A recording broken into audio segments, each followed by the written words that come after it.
You're listening to Aging Today, the podcast where together we explore the options to aging on your terms. When I get older, losing my hair, many years from now, will you still be sending me a Valentine, birthday greetings, bottle of wine? If I've been out till 2:45, would you lock the door? Will you still need me? Will you still feed me when I'm 64? And now the podcast where together we discuss proactive aging on your terms, connecting to the professional advice of our special guests while creating better days throughout the aging process. Now here's your host, Mark Turnbull. And welcome to Aging Today. We are the podcast where together we explore the many options to aging on your terms. You can find Aging Today and our 4 years of past programs on our website. All you got to do is go to www.agingtoday.us and you can pick up any of those past programs. You can also follow us on any one of your favorite podcast channels, such as Spotify, Pandora, Apple Podcasts, iHeart, Spreaker, and many, many others. And there you will be able to pick up our library of past shows, but you can also tune in to today's show. And obviously, you've already done that, but welcome to Aging Today. And finally, I want to hear from all of you, our listeners. We want you to know that we are here because we want to educate people on the aging process. And there's tons of questions that many of you are asking, and this is the place to get those questions answered. You can get those questions answered through the many guests that we have on our show. I'm not your expert, but our guests are.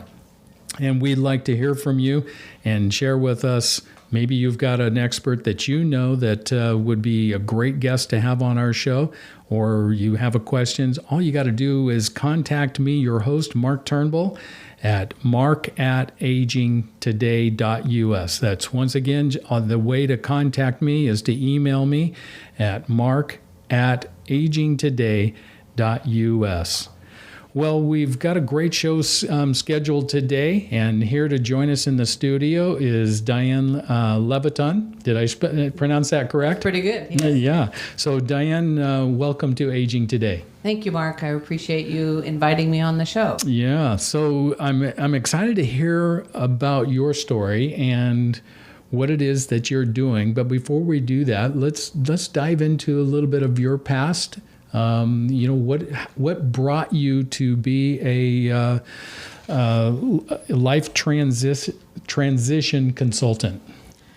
Well, Mark, I have a family history of Alzheimer's. My dad and my grandmother both had Alzheimer's. And so I saw the aging process early on and how memory loss and dementia can impact a person's ability to function in the world. My grandmother actually lived to be 102, but lived in a retirement community that was able to take care of her after she could no longer live. 102. That's you got some longevity in your genes there. Longevity and Alzheimer's are not necessarily a good combination. Yeah. How long was she living with the Alzheimer's? She probably was. She was diagnosed when she was in her mid-80s, and so she. Wow, that's a long time. Yeah, she lived almost 15 years with Alzheimer's. People who are diagnosed early in life, in their 40s and 50s, tend to progress much more rapidly. We call that early onset Alzheimer's. Mm-hmm. But my grandmother had the normal aging type of Alzheimer's, as did my dad. His was actually exacerbated by cancer.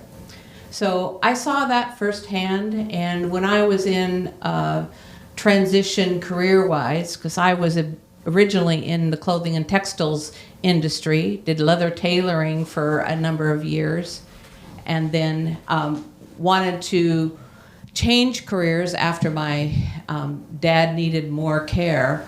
I looked around for something that would give me a little more flexibility than a 9-to-5 job, and came across selling senior insurance products. And I said, no thanks. And they said, but it gives you a day job. It's not nighttime, not weekends. And so as I looked into it, I realized I had some skill sets because of my experience with grandparents, growing up with grandparents, seeing my dad and my grandmother go through Alzheimer's, that I fit a niche. And so I started that about 16 years ago.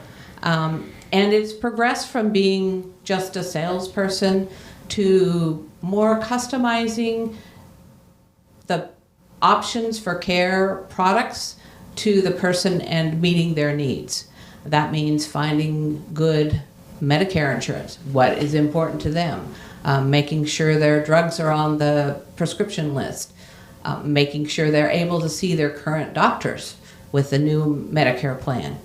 And then also I dealt with long-term care insurance and annuities where people can have lifetime income, especially when they've maybe sold a house or something to pay for long-term care.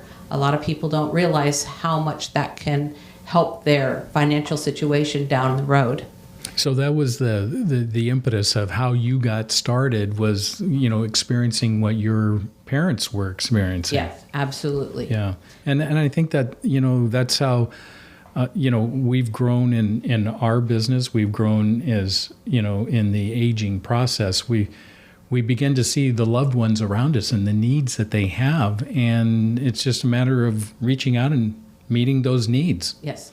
And a lot of times, part of the problem is that family doesn't really see what's going on when they don't live close, or people don't have family. I just had a case recently where someone ended up in the hospital with some memory loss, some health issues, but there was nobody to contact. She'd been single, had no children, and trying to find out her resources, her prior health history was very difficult. We finally got her the care she needed, but not having things set in place so family or close friends know what to do when things take a turn for the worse. Yeah, I think your story is interesting because you had mentioned that, you never saw yourself as a salesperson. No. You didn't want anything to do with sales. And yet that's similar to what you're doing now. And I'm often reminded, and I tell this to people all the time, we're all in sales, every one of us. If you're a mom, a stay-at-home mom, you're in sales because when those kids come to you and you're at the grocery store and they're trying to sell you on getting that piece of candy and you're rejecting their offer, right? Redirecting their efforts. Now you gotta turn around and resell them. So we're all in sales. And I came up with a definition of sales, and it really matches what you particularly have gone through. And that is, sales is simply the art of connecting solutions to needs. That's it. Yeah. It doesn't have to be any more complicated. And we're all, just being observant around each other. And the art form is asking all the right questions. The art form is the communication and telling the story. But you're a connector. Yes. And you saw that people had needs, you had solutions, and it's about connecting those needs to your solutions. And so you're probably a fantastic salesperson. You're just not giving yourself enough credit. Well, I have to say some of my clients have been excellent salespeople because basically my business has ended up being a referral-based business. So I get my new clients from my existing clients or the communities that I place people in. Yeah. And so that's where my referrals all come from. But talking about planning ahead versus crisis management, one of the issues is that I usually hear from people when there's an absolute crisis. My last 4 cases have been emergency placements because people were in the hospital, needed to be placed somewhere, and could not go back to where they had been living. And the complications of trying to do that in a short period of time, especially when we were back in more COVID times, the communities were quoting 2 weeks to be able to get all the paperwork and all the COVID testing and stuff that was necessary to move somebody. And we had to leave people in the hospital way longer than they needed to be because of those kinds of things. Having a plan of what you want to happen as an advance directive when somebody is in the hospital and in distress. Do you want life-sustaining treatment? How difficult is it for an adult child to have to make those decisions on the spur of the moment for their parent when they're in the hospital? And also may have other siblings or other family members telling them, no, make sure they do everything they possibly want. Well, maybe that's not what that person really wanted. I just had a very tragic case recently, but they had that discussion. And so even though the wife was distraught, she knew her husband did not want life-sustaining treatment. And in fact, he was not going to have a very good quality of life should he survive. Yeah, I've often lived by the principle, never make a decision in the dark that you can make in the light. Very good point. I think that's exactly what you're saying, is that oftentimes we see family after family after family, and as all of a sudden they turn around and they go, oops, I guess I'm suddenly a senior. Oops, I am losing some of my abilities and I'm going to need some help. I need some assistance. And they haven't done any preparation. And it drives me crazy. And I'm just going, and that's why we put this show together. Right. We put this show together to be a loudspeaker, to be out there telling people to make the plan. If you're not too busy being born, you're too busy aging. So it's really important that you start now to prepare for that day when you may need more assistance. And sometimes age doesn't have anything to do with it. That's correct. You could be driving home. God forbid that anybody today would be driving home. But if you get into a car accident, you may find yourself paralyzed. You may find that you need more assistance. And how are you going to approach that? And the best way to approach that is to start planning. So one of the things that I use with my families, it's a list of documents that everybody should put together. Everybody realizes they should have some kind of a will, but people are often hesitant to make that. It's like, if I make a will, I'm actually dooming myself. No, you're doing your family a great favor by doing that ahead. Life insurance is one of the other things, but the durable power of attorney is one of the key pieces we need when we need to find somebody who can speak for the person when they're not able to. Not when they're dead, but when they're in the hospital, in a coma, or unconscious, or covered with pain medication that they can't really think clearly, and somebody else needs to be able to speak for them and have that authority. And that's where the advance directive. The advance directive, but also the durable power of attorney. Mm-hmm. So the advance directive also has a place for a medical representative. In some cases, I end up acting as the medical representative. I am there to make sure decisions get made in a timely manner and appropriately. I may not be always the authority that needs to make those decisions, but I'm there to help direct the family is what needs to happen. The other piece is a release of information. Hospitals now will not, if you call up and say, is so-and-so in this hospital? The answer is going to be, who are you and what relationship are you? And they'll look at their list, and if you're not on the list of people who can get that information, they will tell you, we don't have any information. And that's a HIPAA approved. And that's the HIPAA release of information. Mm-hmm. It's what your doctor's office often has you say, who can we give information to? By phone, electronically, leave a message. And as seniors, have, your spouse is one person, but also it needs to be someone of the next generation, your adult children, or somebody who's considerably younger than you, so that in case ultimately you need that HIPAA release of information and a spouse has passed and you've not made any changes, there are some other people that can have that information and know when they're in the hospital that they can call and say, so-and-so's in the hospital, we need to talk about their situation. Mm-hmm. And that's so important.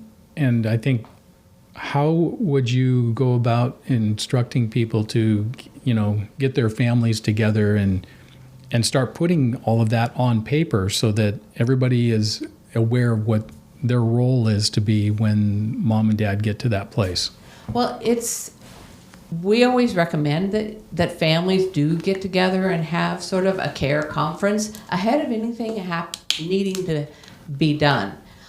That way they can talk about it without a lot of extra emotion. But people who are my parents' age come from a generation where they don't share that information very readily. Yeah. Now, I have had my little ladies go to the doctors, and they have been writhing in pain all the way there, and they get there and the doctor says, "How are you today?" "Oh, I'm fine." Is anything wrong? I mean, you came here. "Oh, no, I'm okay." So they aren't even being truthful to their own doctor. Mm-hmm. How much less truthful are they to their adult children? Do they want to admit that they may be incontinent? Yeah. Do they want to admit they haven't been taking their medications? So we see that a lot in that generation, and it was the generation that pulled themselves up by their own bootstraps. Absolutely. And they would give you, I often talk about this to my caregivers, and they'll give you the shirt off of their backs to help you. But for them to admit that they need some assistance, they need help, never would they ever admit that. And one of the things with the medical system with that generation is that what the doctor says is gospel. They believe what the doctor says, but they also never ask the questions they need to find norm. "I don't understand that. Could you explain that more?" They never take that initiative. Mm-hmm. And that's where a care advocate, an adult child, a friend, a spouse, going to the doctor with someone who's got some significant medical problems is really important. And so that's what I do for many families, is be that care advocate, making sure that they get to the doctor, because some of them, especially my male clients, are very reluctant to very get stubborn. to the doctor. Yes. Oh, stubborn, yes. But they're reluctant to go to the doctor for when they need care. And then they aren't always proactive about asking the right questions or making suggestions as what about this, that, or the other thing that may have been bothering them, but they haven't disclosed to their doctor. Their doctor can't treat them for anything that they haven't disclosed. So once again, define a care advocate. And a care advocate doesn't need to be somebody that is a professional. It could be a family member. It could be a relative, or oftentimes it's a friend. spouse. Yeah. So if someone is going in, a woman goes in for a biopsy for breast cancer, she usually doesn't take her husband the first time. But the thing is when that discussion about the results comes, it's very important for that spouse to be there with her and be her support. Because just like you've seen on illustrations, is once somebody says the word cancer, you hear nothing else that the doctor says. Absolutely nothing. It's just like, oh my God, you've got your own brain full of thoughts. Your spouse or your companion that's there with you is listening to the rest of the information and helping you through that period. And that's very, very important. So a care advocate is somebody who is there making sure that when you're in the midst of a crisis, that they're helping to make sure you get the best medical care for your needs at that time, because you are not your own best advocate at that point. And you can put that person, you can list that person in your advance directive. Absolutely. Is there any other places that you would put that person legally? It would be important on the release of information form that is filed with your doctor's office. It also, in some of the medical care communities where, like here in Portland, it's Providence and Kaiser who have multi-level care. That needs to be registered with your medical records. That this person is my care advocate when I am not able to make decisions, or they need to be notified when I am needing care. And so that can be on the HIPAA release form. And once that's in the medical records, I also advise people to make copies for all those people that are on that release form, to have a copy. And don't put it in your files. Put that copy in your purse or in your glove compartment. Because believe me, when you need to go deal with that, you're going to be happy it's where you don't have to search for it. Yeah. Because they will not release information if that person is in a coma or in surgery. Unless they have a release, they're going to be very reluctant to give you that information. So in your role as a care advocate, Yes. Care consultant, you're sitting down. So walk us through the steps. If somebody came to you and said, I need some help, I need to build a roadmap. Right. I need to build a roadmap from where I am today to my very last breath. Right. How would you sit down with them and have this conversation? So one of the things I do is go over the list of documents that we should look at and consider putting together if we haven't. The will or trust, if it has not been reviewed in the last 5 years, it needs to be reviewed by an elder law attorney. And I recommend an elder law attorney, especially when people get over 70, is the difference between an elder law attorney and an estate attorney is an estate attorney is there to build wealth and to divert taxation of that wealth. An elder law attorney is how to take care of you in your life. And often that means spending money, but it also means advocating to get your care needs met legally as well as medically. So first is to review a trust or a will to make sure it's got the right people in it, that there is an advance directive in it with a medical representative. What about another important document, the PULSE? When does that come into play? Okay, the PULSE often is done at the same time the advance directive, but a PULSE is for emergency room people, emergency when you call 911 and the ambulance and the paramedics come to your home. They have a list. It's a hot pink form in Oregon. It goes where it's visible, not in your files. It goes on the refrigerator. It says, I'm taking these meds, or I have these medical issues. And that gives them a background with you. If you've banged your head, like my husband did recently, they're not coherent. They can't give you that information, and you may be allergic to some medication. They need to know that right now, not when after they've given it and you are starting not to breathe well. Mm-hmm. So the PULSE is an emergency response form, and it should be tied with a advance directive, but it's a document that is in your place of residence for response teams, and also a copy as you send to the hospital. Words, Jack fell or Jill falls in the home, and the emergency technicians come to the home and they want to know how much support that they should provide. Well, actually the PULSE is more, it has some levels of resuscitation, mm-hmm. full, whether it's a DNR or yeah. perform CPR. And also dealing with medical issues. What could this have been? Yeah. You know, was it an overdose of pain meds? Was it, you know, a stroke, or maybe it was a diabetic coma? So those kinds of things are on that pulse for those immediate response people to deal with. Absolutely. Okay. And so then what's the next step? So then We've with the advance directive, one of the things is it used to be a 2-page document, resuscitate, not resuscitate. I think in Oregon it's like an 8 or 10-page document. Maybe 12. It's getting really, but it defines things a little differently. If someone was in a coma from a car accident, say, should we resuscitate them?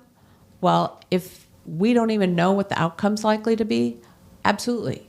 You know, but if they've had, you know, cancer and they're on their last legs anyway, that's a different story.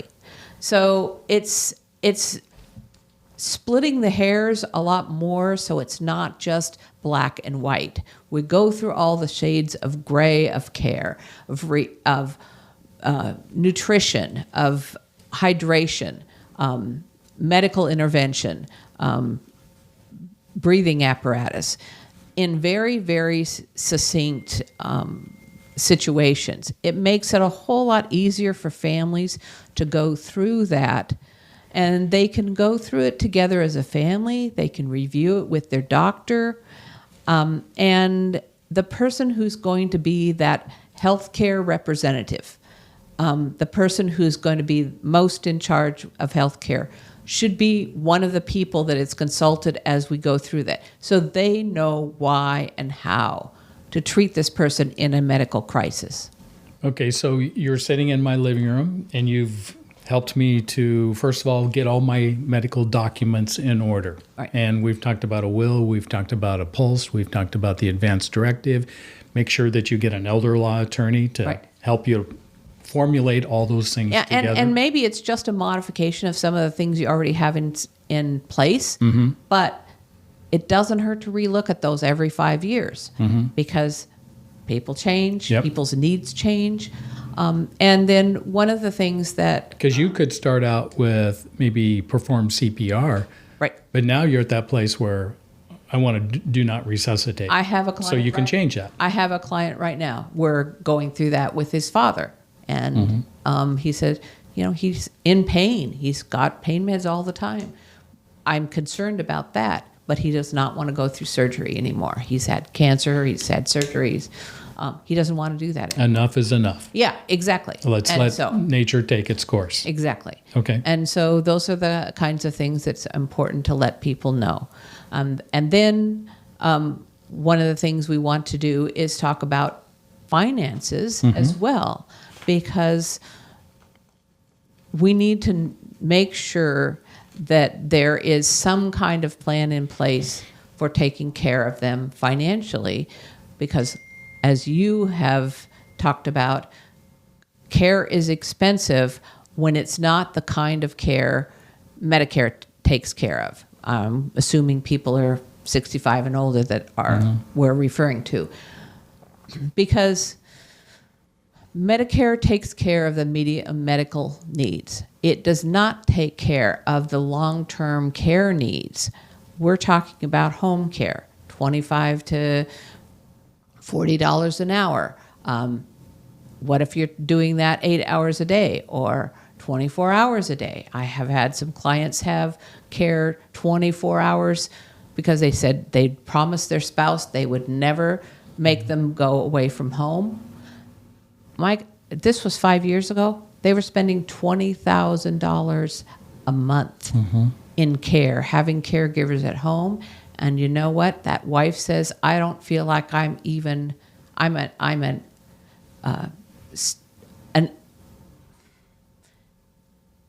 not aware of what's going on because all these other people are taking over my home.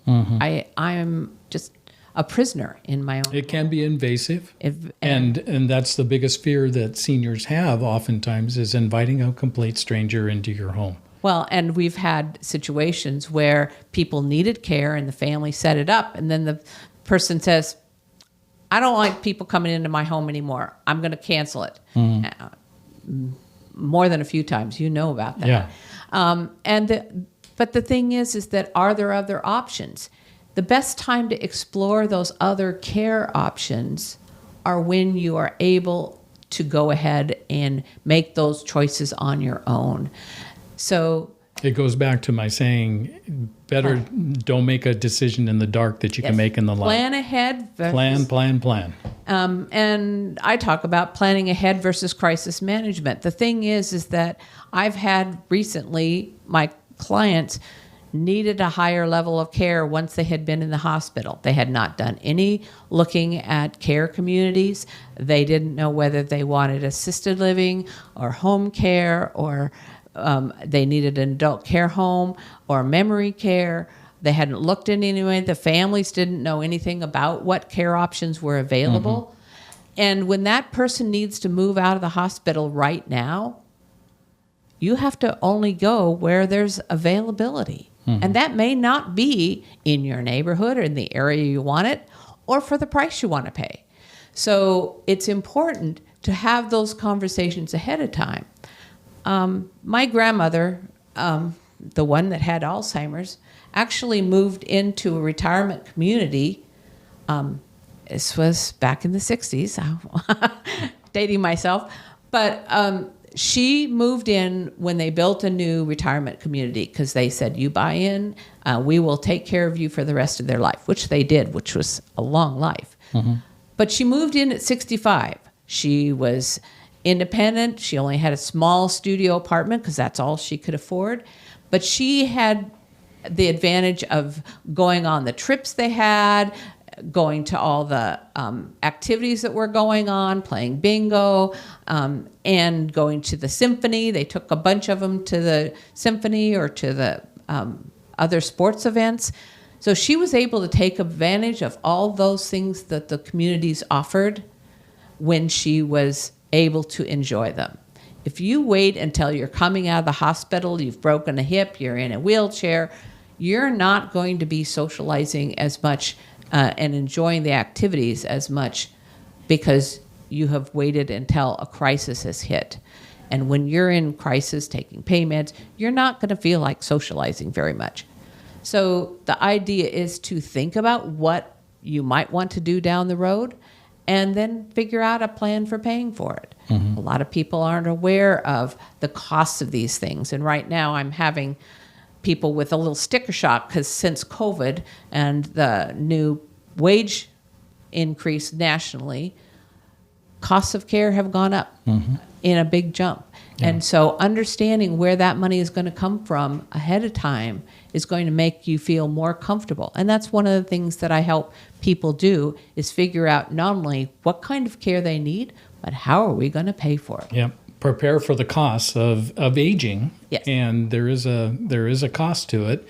And I think that if you don't have that plan set up, it's going to be a sticker shock, yes, if you will. Absolutely. And, you know, I think the majority of people, they want to age in their own homes to their very last breath. But we all know that that may not be the place that they actually end up in. That's where they want to go. That's where they start out. And there's lots of options to providing caregivers to come into your home. But the cost is a little bit higher. It's the highest cost to, you know, remain independent in your own home is to have caregivers come in.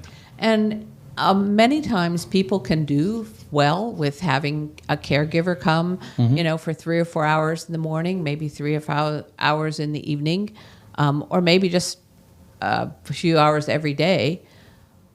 But what about the times in the night when they get up and slip and fall at night or have diarrhea or have other incidents? So caregivers on a set schedule can only do so much.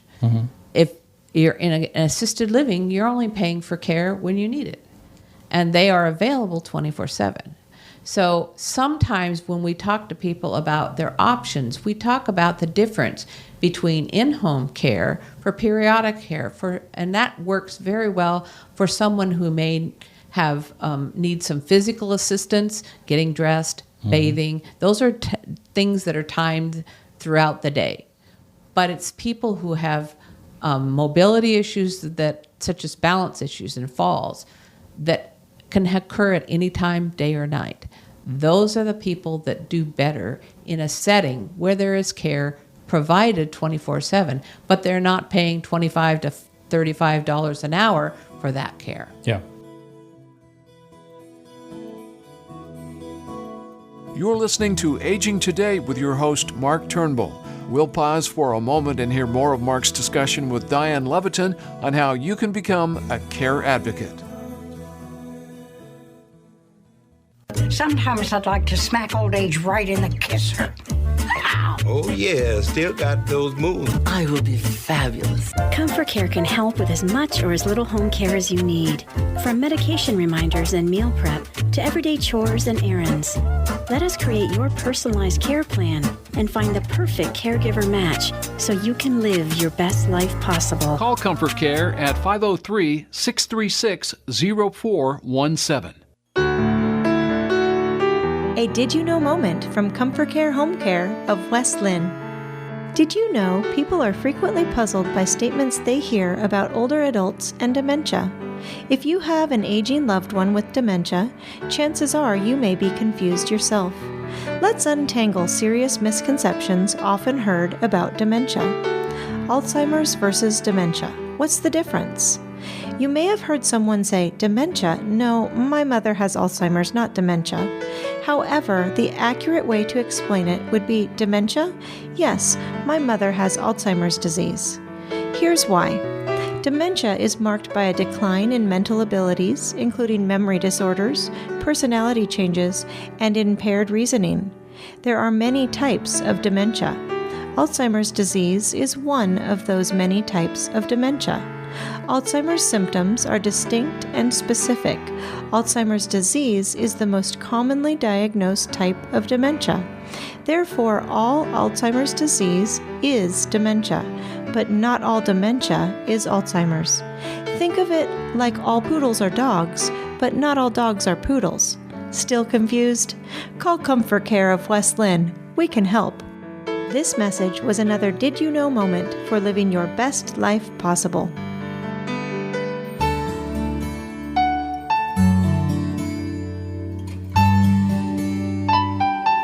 And now, back to our conversation with Mark Turnbull and his guest Diane Leveton on becoming a care advocate on Aging Today. And so aging in place is preferable, but it in the end, it all comes down to aging in the right place. And that right place may be independent living community. It may be an assisted living community. It may be a memory care community. It could be an adult care home. Those are, in my opinion, very preferable because they're not such a large community, but it's a smaller managed community. These are private homes that have turned into up to 5 clients. Correct. And in Oregon, that was something that was available early on, and that the Oregon Medicaid actually felt like that was an affordable alternative to putting somebody in a nursing home, which was very expensive and certainly much more preferable. But they have smaller socialization, so oftentimes it's more of an end-of-life type of a setting. I had a lady who no longer could speak and had some memory issues. That was a much better setting for her than being in a big memory care facility where she was really overwhelmed with the size and the amount of stimulation was too much for her. So an adult care home ended up being a much better place for her. Yeah. And I think that our listening audience needs to know that there's lots of options. A care consultant like yourself can come in and sit down with the family and paint the picture of all the options that are available to you as you age. And again, you may start out at home, but that may not be where you end up, depending on your finances and availability of those finances. One of the things I used to share with my boys as they were growing up, I said, why is it that you and I want to accumulate money? And first of all, I would say, so what's the root of all evil? And they would say, money. And I'd say, no, that's not the root of all evil. The root of all evil is the love of the money However, the more money we accumulate, why do we accumulate money? Because money buys us choices. And you think about that when you talk about the aging process and you think about all the choices that are before you, the preferable thing for anybody, I would think, would be to stay home. But if you don't have enough money, then you have to take the next best option. And also staying at home can create loneliness. And one of the things we have seen over the last COVID period is that people were isolated at home. They were isolated in care communities. That created some depression. It also exacerbated people who had some dementia going on, some memory loss, because there was no stimulation, and that tends to increase the amount of dementia that is visible. So let's talk a little bit about some of the financial tools that you would consult people with. To get to that place where we have a roadmap and we want to be at this place in our life, it's going to take resources. Yes. So what are the resources that we should be looking at in our 30s and 40s and 50s to prepare for that day? Okay, so the first one is always, for me, is long-term care insurance. The thing about long-term care insurance is that in the last 5 to 8 years, it has gotten a lot more expensive, so people feel like it's not worth it. But the cost of care has also risen. People are concerned. I buy long-term care insurance, what if I don't need it? So one of the things that has come out of that is that we are using long-term care planning that is attached to life or annuity products, so that if you don't use the long-term care, it acts as a life insurance policy to your beneficiaries or an annuity that you can turn into lifetime income down the road. But if you do need long-term care, it leverages the money that you have put into these products to give you 2.5, 3 times the amount of money you've put in as long-term care benefits. Any balance would then similarly go to your family.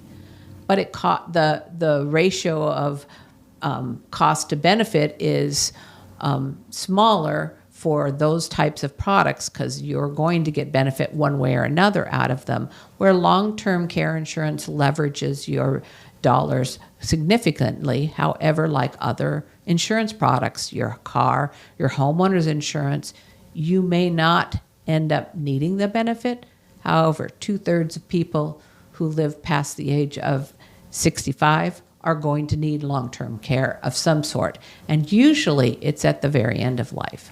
Now, one of the things with long-term care insurance, I think the concept is good. I think that it's got some very valuable benefits, but I've seen some of the negatives, and maybe you've got some answers to overcome some of those negatives. So the first negative that I see is they have that 90-day elimination period. Not all insurance companies have that elimination period. That's why I think it's very important that our listening audience, as they go out and search for a long-term care insurance policy, ask how long their elimination period. Explain the elimination period and what that means. So you know what a car insurance deductible is? It's that first $500 or $1,000 you pay up front before the insurance kicks in. That's exactly what an elimination period is on a long-term care policy.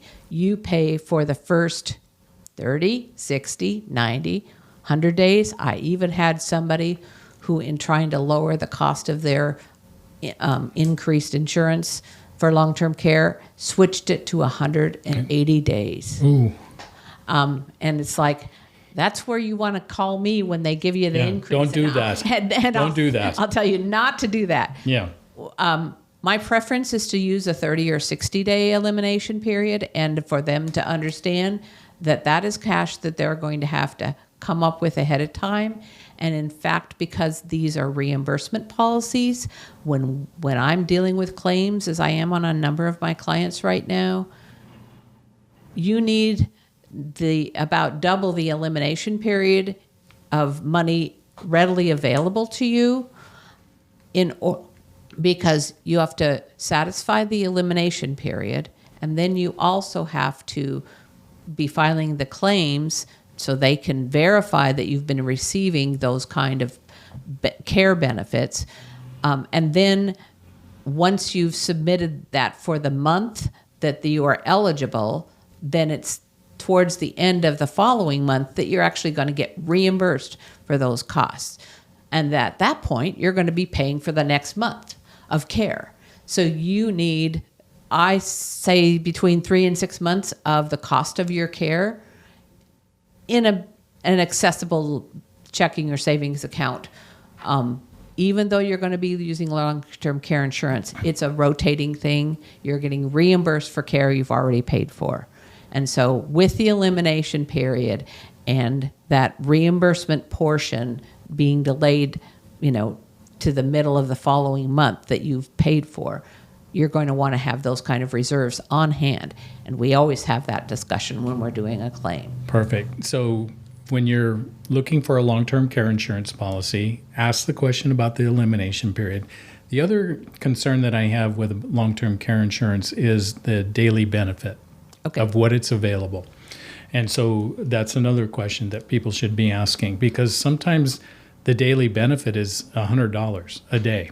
And there's not a lot you can do with $100, but it's still $100. It's still $100, which is $3,000 a month. Mm-hmm. And that's not insignificant.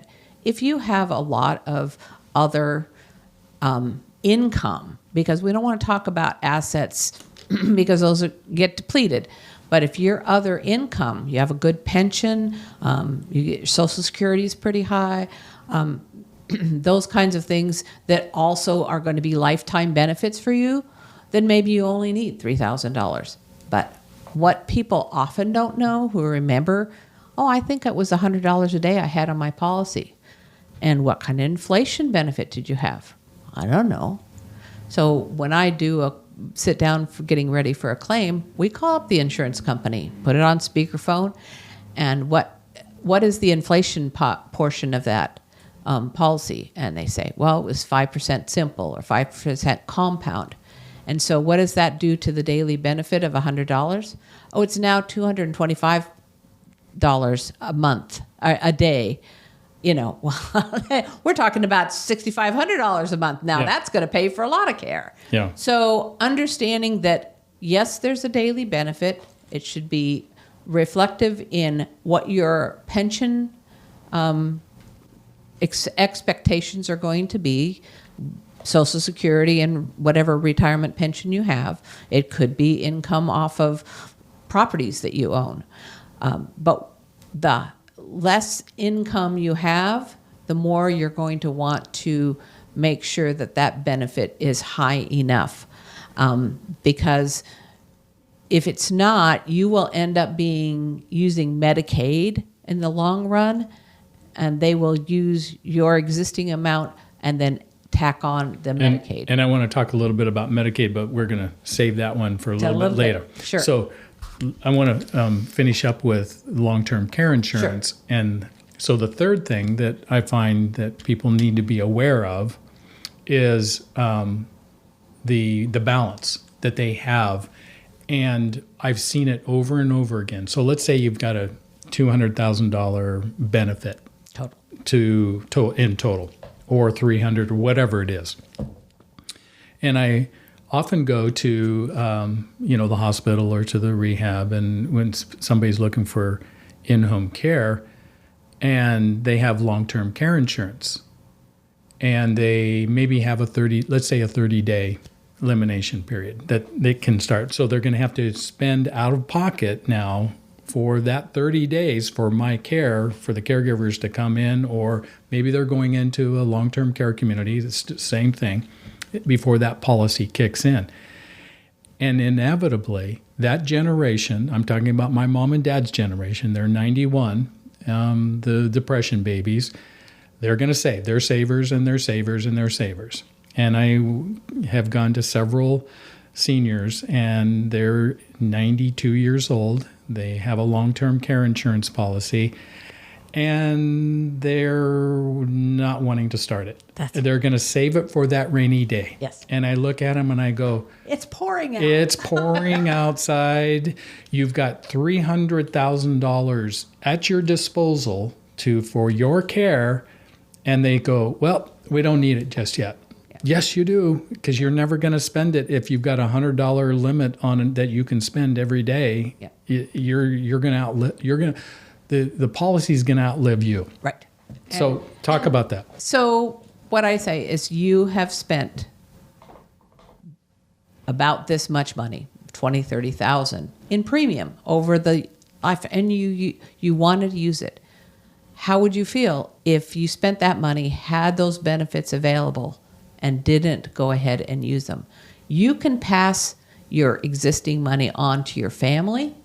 You cannot pass your long-term care insurance. State that again for our seniors out there. You cannot inherit that long-term care insurance policy. Correct. So the insurance company gets it. Yeah, use it when you can at the very first. Because if you start using your own money, you're taking it away from your adult children, or your family. But use it for yourself. And I will tell you that one of the things that I try to do is piggyback as much skilled nursing days as the elimination period. We can't count hospital days as the elimination period. We can count skilled nursing days, which are covered under Medicare. So explain to our listening on skilled nursing days, because when you're in a hospital and you're discharged home, you are discharged home with what's called home health, or you're going to a rehab, which is skilled nursing facility. So explain that. Oh, I love to do that because I, especially my fellow gentlemen who are over 65, no, I want to go home. Do your wife a favor. Medicare pays for skilled nursing. While you're recovering from your surgery and on pain meds and cranky, please go to a skilled nursing facility. Save your wife. Save your wife. Save your marriage. Because when you yell and talk back at the nurses, it doesn't hurt their feelings. I mean, they would like it if you were nice. But Medicare pays for 20 days, for up to 100 days of skilled nursing, 20 days with no copay for a reason. It's because you improve faster and you get a better quality of recovery if you get specific skilled attention for those days following your stay in the hospital. And I have been able to convince most of my clients, not all of them, to take advantage, if they're eligible for skilled nursing, to take advantage of that rather than going straight home. And believe me, the spouse at home appreciates that. It also does not cost you for the first 20 days. And for people with with Medicare supplements, it doesn't cost them for the 100 days if they're eligible for that much. Then when you go home and you get in-home care and in-home PT care, that is at no cost. However, once that's up, which is 2 to 4 weeks, depending on your needs, then you will be paying a copay for most of your physical therapy, occupational therapy, speech therapy. Once it is you're no longer homebound. Yeah, and that's really important for people to know. And then will that kick in if you go home on home health? Will that start the clock ticking for long-term? Anytime you are receiving for that elimination? Care, yes, anytime you are receiving care. And a good number of the policies, if you need home care, that home care is provided with 0 elimination period. Then if you need to go into a facility, then those days you received home care count towards the elimination for the facility care, assisted living, nursing home, whatever. Okay. So let's assume that I did all the planning that I could and I ran out of money. for my aging process. Right. To age in the right place, wherever that may be. What are my next options? If I'm out of money, and no fault of my own, maybe I did plan well, but And there's a finite end to your resources. Yeah, absolutely. So then what? How do I get care? Okay. So one of the things I'm going to ask is, are you a vet? Did you serve in the military? Or did your spouse serve in the military? Because many of the women who have survived their spouses, maybe 15, 20 years beyond the death of their spouse, don't realize that for long-term care, they are eligible when their resources are below a certain amount, and that changes every year, that they may get benefits to help pay for care. And you want to trigger the VA benefits prior to triggering Medicaid. Now, Medicaid is the last resource for you when you do run out of money. The point is to make sure you keep whoever's providing your care informed of how close to that process you are. You can keep up to $2,000. There's a lot of things that you can set up ahead of time. If there's a couple, you don't need to divorce. I want to make sure that people understand that. That was a rumor a long time ago. If you divorced, you could get Medicaid benefits better. No, actually, Medicaid allows the community spouse, the person not needing care, to retain a significant amount of money, IRA, 401k, the house, a car. You can go ahead and re-roof the house if it needs it so that they don't end up on Medicaid. So there's a lot of resources the non-care need spouse can retain when the cared spouse needing care goes on Medicaid. And you don't have to, I want to emphasize, you do not have to divorce and should not divorce to do that. And that's where the advice of an elder law attorney is very helpful in setting that up ahead of time. Absolutely. And planning for that and knowing what that point is going to be. And doing that planning, there's a 5-year look back for Medicaid for disposing of assets, even if they are not intentional. For instance, your adult children get married. So you want to give them $10,000 to help with a down payment on a house. Very important. So 3 years later, all of a sudden, somebody needs care and it's a significant amount of care, and you need to start spending down your assets. The look back will see that $10,000 that went back to family, certainly not to avoid, to try to accelerate getting Medicaid, but it does make a big difference in when you can apply for that Medicaid, because they will hold that against you. So that's why it's important to plan ahead, even for Medicaid, even if it's 3, 4, 5 years down the road that it may happen. Yeah. And there's oftentimes a lot of confusion between the two terms, Medicare and Medicaid. Medicare, as you correctly stated, is... Medicare is medical care for you. Medical insurance care. Yes. And Medicaid is medical financial aid for care. And so somebody may be what we call dual eligible. They're on Medicare, but they also are getting Medicaid. And that's income qualified. And that is income qualified, yes. Yes, And Medicaid. And the thing is, it's also asset qualified. So just because your income's low, if you have assets, that's considered as well. Yeah.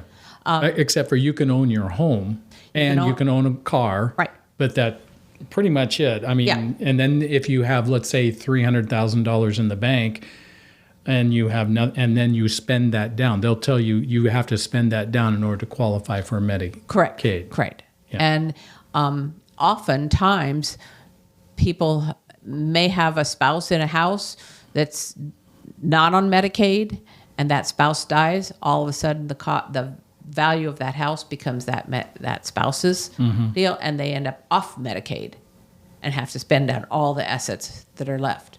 And that's why it's important to plan with an elder law attorney. And there are many good ones.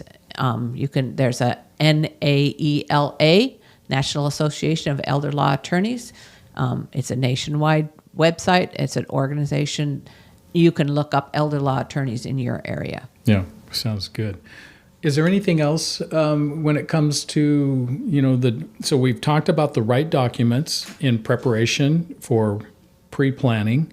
We've talked about finances, and there's many tools that you can utilize to accumulate wealth. And we've already kind of set the bar at why you accumulate wealth is because it buys you choices. And as we buy medical choices, we buy assistance for our care in our later years. That's good. But, the best laid plans of mice and men, and they sometimes go awry, and we may run out of money. But there's always that safety net of Medicaid. But the planning ahead allows you to make the best choices for you by knowing what's ahead, making those timely determinations, setting it down in paper, letting your family and whoever else is going to be involved know what your plans are, because when they need to know and you haven't told them, you may not be able to relay that information to them. Yeah. It's interesting. We all know that aging is going to happen. Yes.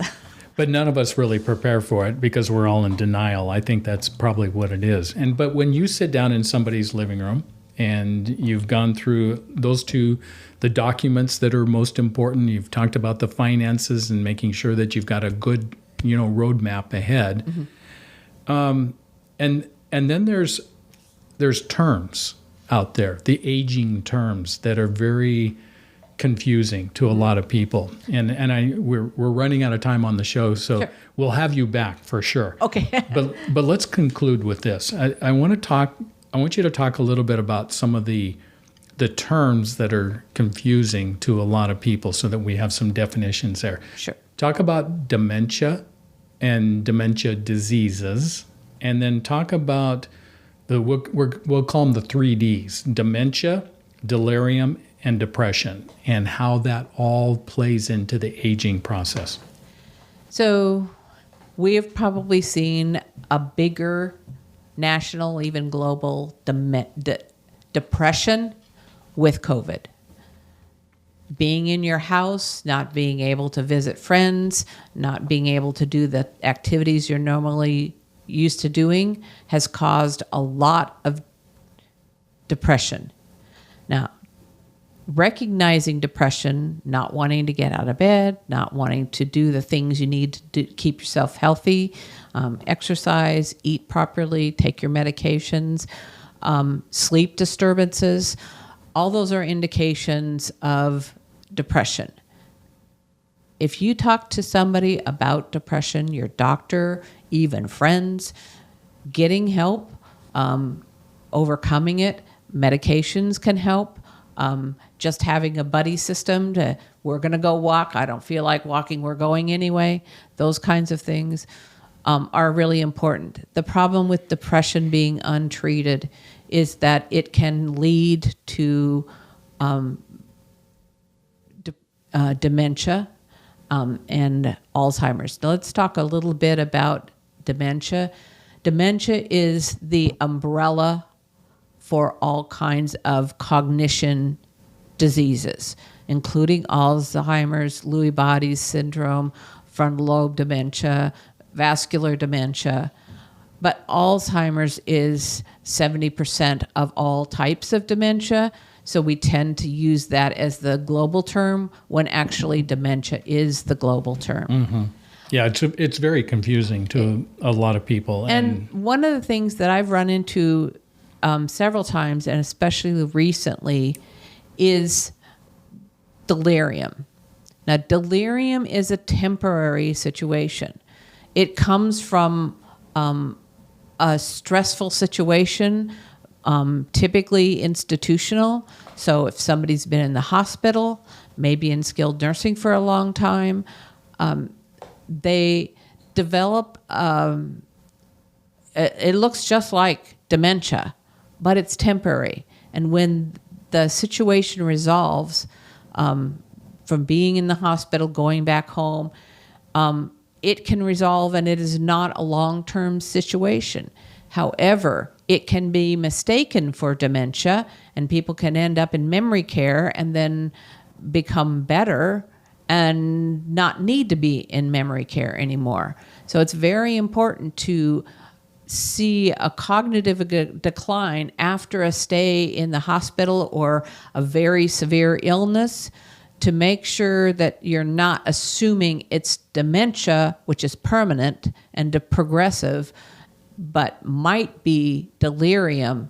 So treating the delirium proactively, but realize it's only a situational thing. So yeah, and those are really important terms to be aware of, yes. And sometimes they can be a little confusing, but I think you explained them very well. Thank you for that those definitions, because I love the way you said it's an umbrella term. Dementia. Dementia is a... And then there are over 200 types of diseases, dementia diseases underneath that. And essentially dementia means the brain's dying. Yeah. And that's it. But how is it dying? What's precipitating the dying of the brain? That's where the Alzheimer's disease comes into play. Lewy body or temporal lobe. Yeah. Parkinson's there's a Parkinson's disease, which is not to be associated with Parkinson's. So. Yes. And the thing is that the symptoms and the medications for the various dementias can be quite different. And that's how we can tell the difference is by the physical personality differences and some testing. But the thing about dementia is it is progressive. It can be fast or slow. We talked about early onset being fast. Late onset Alzheimer's tends to be slow. Vascular dementia plays differently. And some of the neuromuscular diseases, such as you mentioned, Parkinson's, Lou Gehrig's disease, those do have a dementia portion to them that people aren't always aware of. Well, we're up against the end of the show. I want to thank you so much for being a part of Aging Today, and your expertise, your wisdom is, way out there in front of all of us. And so for those that are in our listening audience and they want to be in contact with you to learn more and to maybe have you come into their living room, maybe harder in New York, but... Well, if you pay for my airfare, I'm always willing. You're always willing to do that. These days with FaceTime and Zoom, I can be in New York. It's just as easy. Yeah, that's what's so great about what's happened, with the pandemic is that it's given us, what the silver lining is better access to each other. So how would they get a hold of you? What's the best way? Well, I always take phone calls. And your number is? 503-679-5470. And if they want to peruse your website, how do they get to that? It's Diane, Diane, at lifetransitionscare.com, or my email is diane@lifetransitionsconsult.com. Okay, so I went to your website and I went to lifetransitionscare.com. For the website. For the website, okay. And it had to do with what was available. Believe me, yeah. I would not have made such a long handle if it had been available for shorter. Okay, so it's Life Transitions, plural. With plural. Okay, lifetransitionscare.com. For the website. For the website. Okay, and then email is once again? Diane at lifetransitionsconsult.com. Okay, and then your phone number one last time. And it's 503-679-5470. All right, and if you're interested in talking to Diane, she is available. And it doesn't hurt to have that conversation with an expert like Diane, who has lived through it with her own family and now is helping countless others to live their best life possible at this stage of their lives. Diane, thank you for being on today's show. Thank you, Mark. I also want to thank our show sponsor, Comfort Care Home Care of West Lynn, Oregon. The Comfort Care team at West Lynn is devoted to assisting you to live your best life possible. This is Mark Turnbull, your host. Thank you for tuning in to Aging Today, the podcast where together we do explore the options to aging on your terms. Join us again next week for another lively discussion on Aging Today. Our guest next week will be Alexis Baker. She is a music therapist. The music that calms the savage beast as we age. That's really important. Well, remember, we're all in the process of aging. And as we age, we really are better together. So stay young at heart. You make me feel so young. You make me feel like spring has sprung. And every time I see your face, I'm such a happy individual. The moment that you speak, I want to go play hide and seek. I want to go and bounce the moon just like a toy balloon. Well, you and I are just like a couple of tots running across the meadow, picking up lots of forget-me-nots. So you made me feel so young. You made me feel there are songs to be sung, bells to be rung, and a wonderful fling to be flung. And even when I'm old and gray. You've been listening to Aging Today, where together we explore the options to aging on your terms. Join Mark and his guest next week for another lively discussion on proactively aging on your terms, connecting you to the professional advice of his special guests, with the goal of creating better days throughout the aging process. Your host has been Mark Turnbull. Join Mark and his guests every week on Aging Today, your podcast to exploring your options for aging on your terms. And even when I'm old and gray, you make me feel the way I feel today. 'Cause you make me feel so. You make me feel so. You make me feel so young.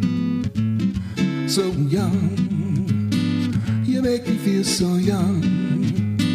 You make me feel so young.